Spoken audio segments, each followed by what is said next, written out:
think it's going to be an addition to what I do when it comes to, of course, you guys know I vlog and have a YouTube channel, so it would just be an addition. But it is. I think it is definitely therapeutic, and I definitely need all the extra therapeutic interventions I can get. So right now I am going to pick up my son, and my son is having a day.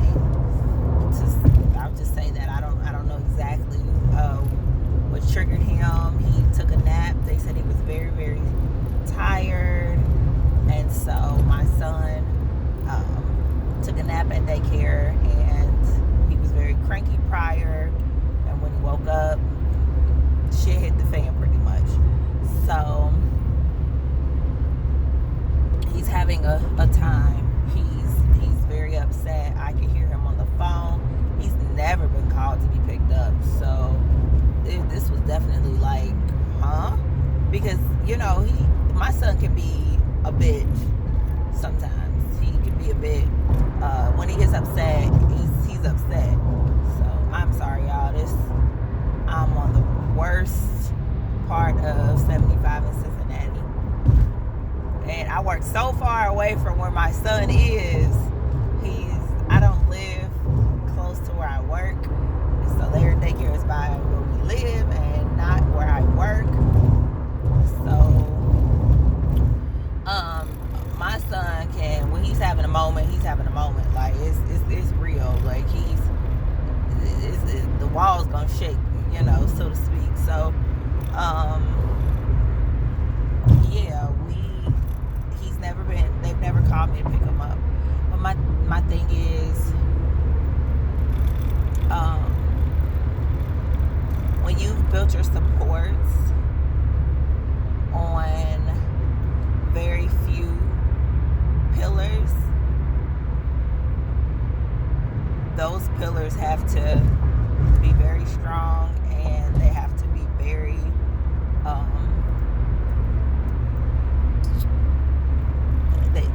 they have importance. And so what I mean by that is, if you have a lot of people in your support team, it may not be hard to find, out of 5 people, one person who can pick your kid up. It could be hard, but it's, or out of 5, 7, whatever people. But if you have out of 2 people, only 2 people can get him, that leaves it to be inconvenience for 2 people all the time to have to figure that out. And that's kind of how we've set things up, intentionally but unintentionally. I'm not a person that likes to ask folks for much, especially when it comes to my children. And the least slightest bit that if I get somebody to like, if someone like winces at the thought, meaning like, oh, can you watch the kids? Okay, well, how long you gonna be? Or, like they start to kind of like make me feel some type of way about it, then I'm automatically gonna be like, never mind. Like, I'll keep my kids. I won't do whatever it is that I was trying to do. Like, because I'm a person that just feels like I don't do that to others, and so I don't want it done to me. But that doesn't mean, that's just how I do things. That doesn't mean that that's right or that's how others should do things. But my point of that is, me and my husband don't have other supports necessarily. We have family and everything, and I love my family, and it's no fault to nobody. It's what it is. Who's gonna drop everything for my kids? And so it's left to us, and it's spread thin, and then it's left to me, with a lot of stuff and a lot of things that are happening and going on with me, and that'll be explained a little bit later. But my son, I just talked to a coworker about this, the behavioral aspect of certain things. Like my son, he's visually impaired, and it has played a role in his delayed development of communication. So my son doesn't talk a lot. He'll be 3 next in a week. He'll be 3, we'll say, in a week. And so he gets frustrated. He gets upset about stuff. He has an anger thing, like, you know, and he gets set off very easily. So because of that, he can be hard to manage sometimes. And none of my family has ever been like, you know, he's hard to manage or anything. But I know my son, and he is sometimes. And I don't know, maybe because, you know, he's with me constantly that he's hard to manage with me. But, you know, my sisters, you know, they do his hair, even though he fight, you know, they be like, I don't mind, you know. My one sister, 2 of my sisters, you know, well, they're my sister-in-laws, but they're my sisters. You know, they don't have their own kids, but, you know, they rock with mine like it's nothing. But I don't like to inconvenience anybody. You know, they don't ever feel like it's an inconvenience. You know, if I'm asking for help, then I need it. But, you know, I just try to keep things for making sure that it's us. But because of that, the structure is so airtight. His dad has a training class that he cannot leave, and it's left for me to leave my job to go get him, which is clear across town. I have to leave, you know, take this time off work to get him, and you know, it's frustrating at times. It's just, I mean, it's a part of parenthood, though. I know that my son can be frustrating at times. He gets upset, and when he's upset, he really can't be turned off of that. So I don't know. I think that just trying to figure it out. I'm sorry, this road noise is so loud. I told you guys the worst part of the highway I'm on, like the worst stretch. It's frustrating, but it's just kind of like it's reality. I don't know how to relinquish that, and I'm learning. But I know that because I take on everything, it's just my nature that I can't take on everything, and the quality of everything that I take on will reduce when I take on too much. So I know these things, and I'm working on them within myself, and being able to accept help, you know, accept the help that's, you know, offered to you. I'm learning, but like stuff like this, because quiet as it's kept, this is my last week of work, and I have to leave early to go get my son. I have to leave early another day for a doctor's appointment. It's just like it is what it is. I'm just trying to manage, and that's the hard part. So, you know, individuals who have children who have specific needs and who have to kind of have a coordination of services and things of that nature, it is hard. Check on your friends who have kids with autism and who have, you know, disabilities, who are at the doctor constantly, who have IEPs and ETRs and things of that nature, medical you know, plans at school. Check on those parents, because it's hard. It can definitely be hard. And I have 2 who are visually impaired. We found out that my youngest is as well, and so he has his little stuff that he's going through. Not necessarily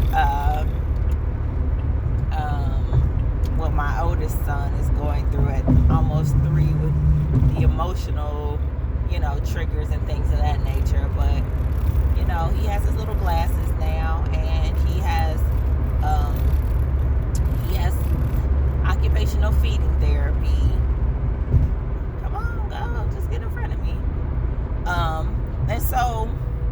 he got a lot going on too. And it's like, we're taking him to these appointments. We're at 1,000 appointments all the time. Yeah, it's definitely a lot, y'all. Parenting is the most rewarding, yet the hardest job ever. On top of your own stuff, like if you're trying to figure you out, like me right now, I'm trying to figure a lot of things out for myself. It's a lot. Yeah, so I don't know, y'all. I'm just kind of getting it out, just trying to calm myself down as I venture it safely. I'm driving safe, everybody. Please don't leave those comments. My seatbelt is on. I'm driving the speed limit. Mostly. I speed. That is a habit of mine. I'm sorry. I'm working on it. Working on me, y'all. But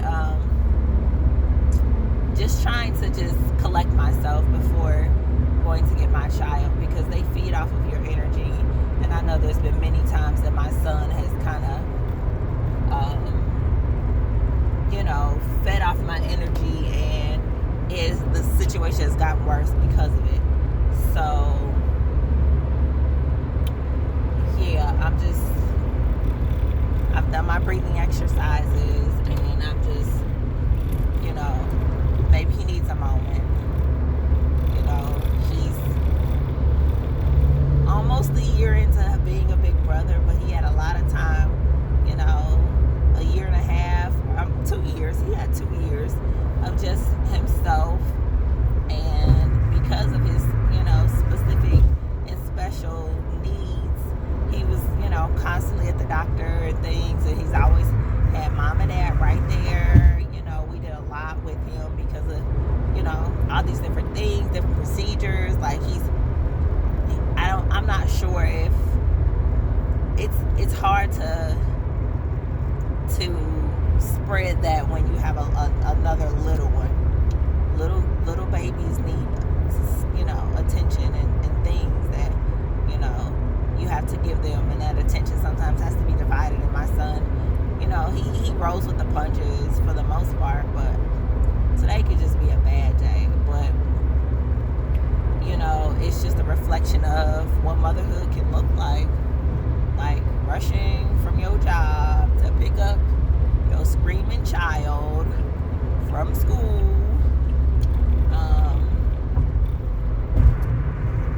leaving work, and the teacher asked, were you just picking him up, or were you picking up his brother? I said, I'm just picking him up, because his brother has a doctor's appointment later, and his dad is picking him up for that. And it's so much going on. I have not been able to, I didn't even spoke to his dad. I don't even know if he knows what's going on. But again, he has a training class, and so I didn't want to even bring him into this. I was just about to heat up my food. I was about to put my food in the microwave at work, and I'm glad I didn't. So yeah, I'm going to get my baby, because he's just not having a good day. Hearing him in the background at the school just screaming like that was just, and they've never called me to come get him. Last week he had an incident where he was so upset he hit his mouth on the sink. It was bleeding, and my husband had to go and calm him down. And I thought his dad was gonna pick him up and take him home, but he stayed. But oh Lord, I'm feeling it, because I'm getting closer to getting off the highway. You just want to do the best you can for your kids, and sometimes you don't feel equipped to do so. And I don't feel equipped at times to help my son, and I don't know what else I can do.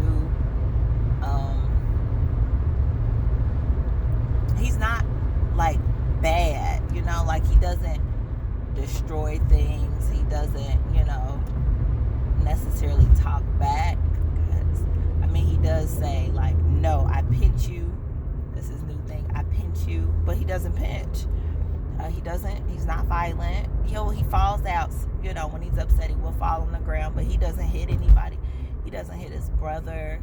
Like, I just feel like I just don't know how to help my son because he gets so upset, and I just don't know how or like why and how I can help. And it's frustrating, but it just makes me so sad as a person that feels I'm a fixer. And it's hard because you can't fix that and you can't help. I'm sorry. I'm just trying to keep myself cool because I'm getting off the highway soon. I'm at the light to get off the highway, and his daycare is not that far. Lord. Y'all, this was just a transparent parent moment. I don't know.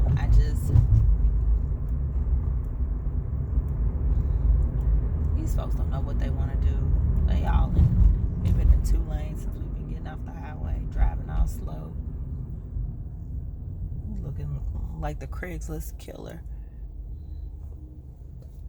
Okay, I'll see y'all later. I'm going to get my